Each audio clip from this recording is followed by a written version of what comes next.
Warning, इस video के अंदर मैंने काफ़ी सारे एनिमल डेथ्स मेंशन किए हैं। सो अगर तुम्हें वो चीज़ें पसंद नहीं है तो तुम इस वीडियो को स्किप कर सकते हो। बचपन में हमारी नानियाँ, हमारी दादियाँ हमें बहुत सारे भूत प्रेतों की, तंत्र पंचों की एंड अजीब से जानवर के बारे में कहानियाँ सुनाती थी। एंड उन सारी कहानियों को सुनकर हम चैन से पीसफुली सो भी जाते थे, बिकॉज एंड में जाके हमें पता चल ही जाता था कि वो चीज़ क्या थी, वो कहाँ से आई थी एंड अब वो कहाँ पर है। सो सेटिस्फैक्टरी ना। एंड बस यही फ़र्क है रियलिटी में दादी की कहानियों में। बिकॉज बहुत सालों पहले एक केस आया था जहाँ पर कोई तो जानवर या फिर कोई तो चीज़ फार्म एनिमल्स को बहुत बुरी तरीके से म्यूटिलेट कर रही थी एंड उसने ओवर 1000 एनिमल्स को मार दिया था, जिसके अंदर डॉग्स, रैबिट्स एंड चिकन्स भी शामिल थे। बिकॉज इन सारी डेथ्स में दो चीज़ें कॉमन थी। पहला, सारे के सारे एनिमल्स के गर्दन पर 2 पंचर मार्क्स थे जो एक ड्रिंकिंग स्ट्रॉ जितने गहरे थे, जो डायरेक्ट जाके ब्रेन को हिट कर रहे थे, जिससे एनिमल्स ऑन द स्पॉट मर जाते थे। एंड वो घाव इतने प्रिसाइज थे कि ऐसे लगता था कि किसी स्किल्ड सर्जन ने किया है। एंड दूसरी कॉमन थिंग, उन सारे एनिमल्स के अंदर से पूरा का पूरा ब्लड चूस लिया गया था। नाउ मेरा नाम है ड्रीम एंड मुझे पसंद है strange, dark and mysterious delivering story format. And आज की इस वीडियो में मैं बात करूंगा one of the most mysterious creature के बारे में जो आज तक एग्जिस्ट कर चुका है। So let's begin.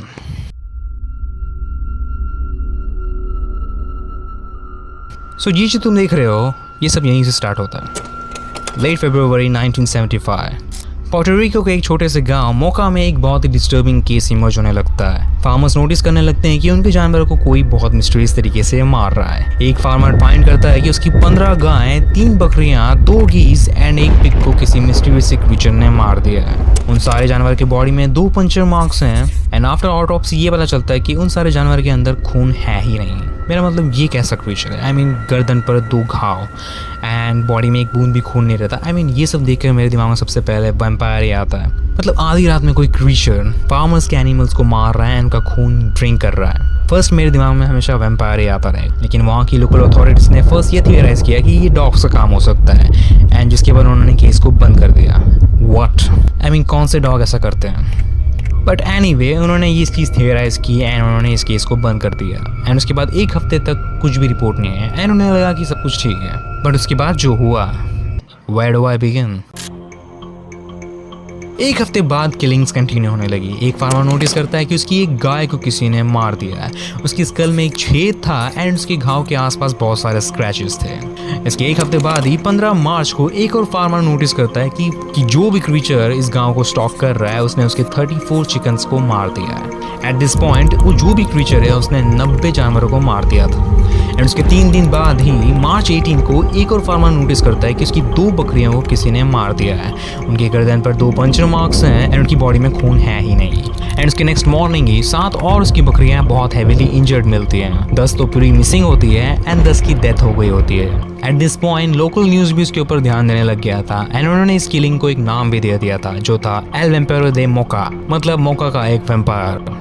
जिसके बाद वहाँ के लोग बहुत ही ज़्यादा घबरा गए एंड कंसर्न हो, वो रात भर जाकर अपने एनिमल्स को बचाने का ट्राई करने लगे। जिसके बाद एक इन्वेस्टिगेशन भी की गई एक लोकल एग्रीकल्चर कमीशन से एंड उसी इन्वेस्टिगेशन में एक लोकल एंथ्रोपोलॉजिस्ट डॉक्टर जॉन रिवेरो ने एक थियरी बनाई कि ये सारे किलिंग जरूर पोर्टोरिकन बोआ ने किया है। एंड ऑफ कोर्स जब एग्जामिनेशन की गई तो पता चला कि उस सांप में तो जहर ही नहीं है। एंड फर्स्ट ऑफ ऑल दुनिया में ऐसा कोई सांप नहीं है जो एनिमल्स को मारकर उनका खून पीता है एंड वो इतने बड़े जानवर को मारने के काबिल भी नहीं है जैसे कि गोट्स एंड काउ।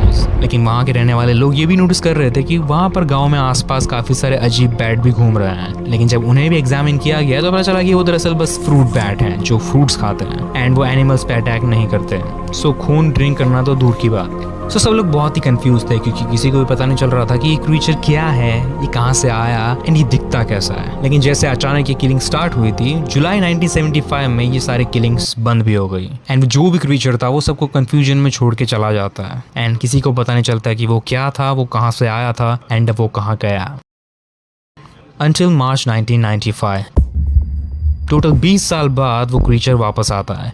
यहीं से लगभग 100 किलोमीटर दूर एक और गांव था जहां पर फार्मर्स नोटिस करते हैं कि उनके जानवर को कोई मिस्टीरियस सा क्रीचर मार रहा है एंड एक वेटेरियन कार्लोस सोटो उनमें से 8 एनिमल्स को एग्जामिन करते हैं एंड वो देखते हैं कि इनमें से हर एक के गर्दन के राइट साइड पर 2 पंचर मार्क्स हैं जो इतने गहरे हैं कि डायरेक्ट ब्रेन को हिट कर रहे हैं एंड उनकी बॉडी में एक बूंद भी खून नहीं है। एंड ये दोनों के दोनों पंचर मार्क्स इतने परफेक्ट है कि कोई स्किल सर्जन भी इन्हें इतने अच्छे से नहीं कर पाएगा। लेकिन अभी तक वो जो भी मिस्टीरियस क्रीचर था उसने ऑलमोस्ट 1000 एनिमल्स को मार दिया था, जिसके अंदर dogs, rabbits, chickens and of course goats and cows भी थे। ओके, ये पहले से ज़्यादा स्पीड में काम करने लग गया। मतलब इसने ऑलमोस्ट 1000 एनिमल्स को मार दिया, जिसके अंदर डॉग्स, कैट्स, डॉग्स भी थे। आई मीन डॉग्स को भी मार रहा है यार ये क्रीचर। मुझे तो लगा सिर्फ गाय एंड बकरियों को मारता है, बट इसके सामने तो जो आ रहा है ये उसे पेल रहा है। सो ये क्रीचर क्या हो सकता है? आई मीन अगर वैम्पायर होता, यानी ऑनेस्टली अगर वैम्पायर होता तो पक्का वो ह्यूमन्स पे भी अटैक करता, बट ये सिर्फ जानवरों को अटैक कर रहा है, वो भी रात में। एंड ऊपर से इसने 1000 एनिमल्स को मार दिया। हाँ, थाउजेंड्स, 10 नहीं, थाउजेंड्स। और इसको किसी ने नहीं देखा क्या? मतलब पूरे गांव में सब अंधे भरे हैं क्या? किसी ने तो इस क्रीचर को देखा होगा। बट केस में अभी तक तो यही दिख रहा है कि इस क्रीचर को किसी ने नहीं देखा है एंड ये दिखता कैसा है ये किसी को नहीं पता। अनटिल उसी गांव में रहने वाले एक माँ और बेटी उस क्रीचर को देखते हैं जो आधी रात में उनके घर के सामने वाले साइड वॉक पे था। उनके हिसाब से quote, it look like a kangaroo without a tail walking on its hind legs like a human. It had 2 thin arms with 3 fingers and 3 toes on its feet. Dark eyes, they went up its temples and spread around the sides. No ears, 2 small holes for airs instead of nose. Faint spines down its back. उसने अपनी माँ को कहा कि quote, I saw the devil.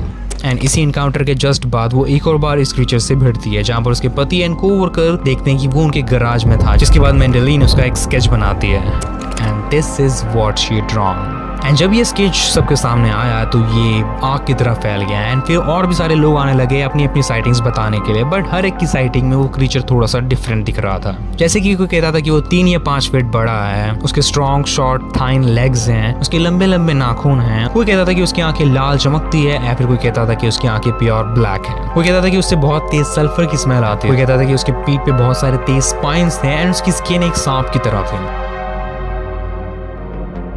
जिसके बाद ये killings को एक रेडियो शो पिक करता है, जहां पर एक कॉमेडियन इस क्रीचर को एक नाम देता है जो था एल चुपाकाब्रा, मीन्स गोट सकर। जिसके बाद ये केस बढ़ते बढ़ते इतना बड़ा हो जाता है कि मार्च 1996 में एक popular Spanish talk show artist Christine El Chupacabra के बारे में एक स्टोरी अपने शो में रन करती है, जिसके बाद ये चीज एक्सप्लोड हो जाती है एंड दुनिया भर से इसकी साइटिंग्स की रिपोर्ट आने लगती है, जैसे कि मायामी, फ्लोरिडा, मैक्सिको। जिसके बाद एक स्पेक्टिकल इंक्वायरी बिठाई जाती है जिसमें पेट्रिशिया एंड मारिया मेज्जा अकास्टा एक जगह को स्टॉक करते हैं, जहाँ पर इस क्रीचर के देखे जाने की बहुत ज्यादा रिपोर्ट आ रही होती है। एंड वो लोग क्या देखते हैं कि वहां पर सिर्फ डॉग्स हैं एंड कुछ भी नहीं। जिसके बाद एक पुलिस वाला ये कहता है कि quote, I don't know about the rest of the Mexico and rest of the world, but here goat sucker are just dogs. So सबको लगने लगता है कि ये सिर्फ बस कुत्ते हैं। बट नेक्स्ट 5 साल बाद भी इन सारी किलिंग्स की रिपोर्ट आने लगती है दुनिया भर से, जैसे कि Spain, Argentina, Chile, Brazil. But still किसी को भी कंफर्म नहीं पता कि ये क्रीचर क्या है। बट ऑन अगस्त 30 ईयर 2000 एक फार्मर डिसाइड करता है कि वो इनमें से क्रीचर को मारेगा, क्योंकि उसने उसकी 25 बकरी को मार दिया था एंड उसके नेबर्स की 35 को। तो वो डिसाइड करता है कि वो इनमें से एक की डेड बॉडी अपने साथ लेकर ही वापस आएगा एंड इसीलिए वो अपनी गन लेता है एंड चला जाता है जंगलों में। जिसमें नेक्स्ट मॉर्निंग वो आता है एंड दुनिया में पहली बार किसी के पास एल चुपाकाब्रा की डेड बॉडी थी एंड उसने कहा कि उसने इस डेड बॉडी को एग्जामिन करवाया है एंड ये कोई अननोन क्रीचर है। इसकी ग्रेट ब्लैक स्मूथ आंखें हैं, लंबे लंबे नाखून हैं, इसकी स्किन किसी चमगादड़ की तरह है, इसकी लंबे लंबे दांत हैं। इसके हिसाब से ये कोई हाइब्रिड एनिमल हो सकता है जो जेनेटिक लैब से भाग गया हो। एंड ये भी थ्योरी है कि ये कोई क्रॉस ब्रीड है एक वुल्फ एंड क्रोकोडाइल का। जिसके बाद उसने उस डेड बॉडी को नाइकारिका के एक नेशनल ऑटोप्सी यूनिवर्सिटी में भेज दिया सितंबर 5, 2000 को। लेकिन वहाँ पे जाकर पता चलता है कि ये बस एक डॉग है जिसे मैंज नाम की एक स्किन डिजीज हुई है। मैंग एक बहुत ही पेनफुल डिजीज है जिससे एनिमल्स की पूरी स्किन के ऊपर से बाल झड़ जाते हैं एंड उन्हें एक ग्रेइश स्केली टोन मिलता है। लेकिन वो हंटर क्लेम करता है कि ये वो चुपाकाब्रा नहीं है जिसे उसने पकड़ा, ये लोग ने उस डेड बॉडी को स्विच कर दिया है। बट ये केस वहीं पे बंद हो जाता है। लेकिन आफ्टर 7 इयर्स ऑन जून 2007 एक और चुपाकाब्रा की डेड बॉडी मिलती है, जहाँ पर एक naturopathic doctor and hunter Phyllis Canion अपने घर जा रही होती है जब वो रास्ते में एक मिस्टीरियस क्रीचर को देखती है जिसकी स्किन कुछ ब्लू ग्रे टाइप की थी। जिसके बाद वो नोटिस करती है कि उसकी मुर्गियों को किसी ने मार दिया है एंड पूरा का पूरा खून चूस लिया है। एंड ये सारी किलिंग्स कंटिन्यू रहती है कुछ दिनों तक, जिसके बाद वो सीसीटीवी कैमरास लगाती है अपने एरिया में ताकि वो इस क्रीचर को पकड़ सके। जिसके बाद उसकी पड़ोसी का उसको कॉल आता है कि उनमें से एक क्रीचर उसके घर की प्रॉपर्टी के पास पड़ा हुआ क्योंकि किसी ने उसको गाड़ी से ठोक दिया है। जिसके बाद वो उस बॉडी को देखती है एंड वो समझ जाती है कि उसे एक चुपाकाब्रा की डेड बॉडी मिली है। एंड ये प्रूव करने के लिए कि ये कोई नॉर्मल डॉग नहीं है, एक महंगे डिजीज के साथ, ये उसके डीएनए सैंपल्स को 5 अलग अलग यूनिवर्सिटी में भेजती है। इसके बाद वो कहती है कि मैंने डीएनए को 5 अलग अलग यूनिवर्सिटी में भेजा एंड वो सब की सब वापस आ चुकी है एंड उनमें से कोई भी किसी भी एनिमल को मैच नहीं करती है आर्काइव्स में। सो टिल दिस डे उसने इस डेड बॉडी को संभाल के रखा है एंड उसने उसका एक टेक्सोडर्मिया बनाकर अपने म्यूजियम में रखा हुआ है लोगों को दिखाने के लिए कि उसने एक रियल चुपाकाब्रा की डेड बॉडी ढूंढ ली थी। Okay, now what? सो आखिर सच क्या है? ऑनेस्टली आई थिंक कि ये कोई चुपाकाब्रा नहीं है। एंड द रीज़न इज, ना तो ये किसी डिस्क्रिप्शन से मैच करता है, ना तो इसके पास स्पाइक्स है, ना तो इसके पास पंख है, एंड ये खून चूसने वाला एनिमल तो लग ही नहीं रहा है। तो सिंपली बस ये डॉग है जिसे मैंच डिजीज हुई है एंड ये बुढ़िया पागल है। सो अगर ये चुपाकाब्रा नहीं है तो चुपाकाब्रा कौन है? वेल हमारे पास सारे पीसेस हैं, सो लेट्स गो बैक। मुझे पर्सनली लगता है कि जो 1975 में किलिंग्स थी एंड उसके 20 साल बाद जो किलिंग्स थी वो रियल थी, बिकॉज वो पोर्टोरिको के एरिया में हुआ था। एंड उसके बाद जो किलिंग्स आई थी, जब ये केस फेमस हो गया था एंड रेडियो शो ने से पिक किया था, वो सारी किलिंग्स फेक थी या फिर मिसलीडेड। बिकॉज सी, पोर्टोरिको एक आइलैंड है एंड ये एक थियरी है कि वो क्रीचर जो भी था वो एक हाइब्रिड एनिमल था, क्योंकि पोर्टोरिको में एक रिसर्च फैसिलिटी भी है। तो कहते हैं कि वो क्रीचर उस फैसिलिटी से भाग कर आया था। सो अगर वो क्रीचर सही में ऐसा कोई थियरी सच है तो वो क्रीचर उसी आइलैंड के आसपास रहेगा, उस आइलैंड को छोड़ के नहीं जाएगा। बट ये बस एक थियरी है। बट ऑनेस्टली मुझे लगता है कि वो जो किलिंग्स थी वो जेन्युइन थी एंड बाकी जो दुनिया भर से आई वो सारी मिसलीडेड थी या फिर मिसअंडरस्टूड केसेस थे जिन्हें समहाउ चुपाकाब्रा से जोड़ दिया था। एंड उन्हीं केसेस के बाद भी लोग भटक गए थे। उन्होंने इस क्रीचर पर ध्यान दे दिया, ये सोचे ये चुपाकाब्रा है एंड उन्होंने पूरा का पूरा फोकस इस पर ही कर दिया। बट जो रियल थ्रेट था वो क्रीचर, उस पर किसी ने ध्यान दिया ही नहीं एंड अपना पूरा फोकस इसी पे डाल दिया एंड केस को यहीं पे सॉल्व बता दिया कि यही है चुपाकाब्रा एंड केस बंद। बट ऐसा नहीं है, वो क्रीचर अभी भी एक मिस्ट्री है एंड ये डेफिनेटली कोई चुपाकाब्रा नहीं है, ये बस एक डॉग जिससे मैंच डिजीज हुई है एंड बहुत सारे लोग इस बात पे एग्री करते भी हैं। एंड उसके फीचर के अराउंड बहुत सारी थ्योरीज है, जैसे कि पहला ये कि वो एक एलियन था, जो मोस्ट कन्विंसिंग है। मतलब वो क्रीचर ऐसे घाव छोड़ता था जो कोई स्किल सर्जन भी नहीं कर पाएगा एंड आई एम श्योर कि ये सिर्फ एलियन ही कर सकता है। एंड रात भर में फार्मर्स के एनिमल्स को मारना, वो भी बिना नोटिस किए, ये बस एलियन ही कर सकते हैं। नहीं तो थर्ड ऑप्शन वैम्पायर्स, जो मेरा फेवरेट है। But seriously, what was that creature? And main question is, क्या वो जिंदा है अभी भी? पर ऑनेस्टली मुझे लगता है कि हाँ वो जिंदा है एंड वो वापस आएगा, बिकॉज वो पहले भी 20 साल के लिए गायब हुआ था एंड लौट कर आया था। And I am just waiting कि वो इस बार वापस से आए, क्योंकि मुझे नहीं पता कि वो क्या करेगा, बट मुझे पता है कि मैं क्या करूँगा, उसका फोटो लूँगा।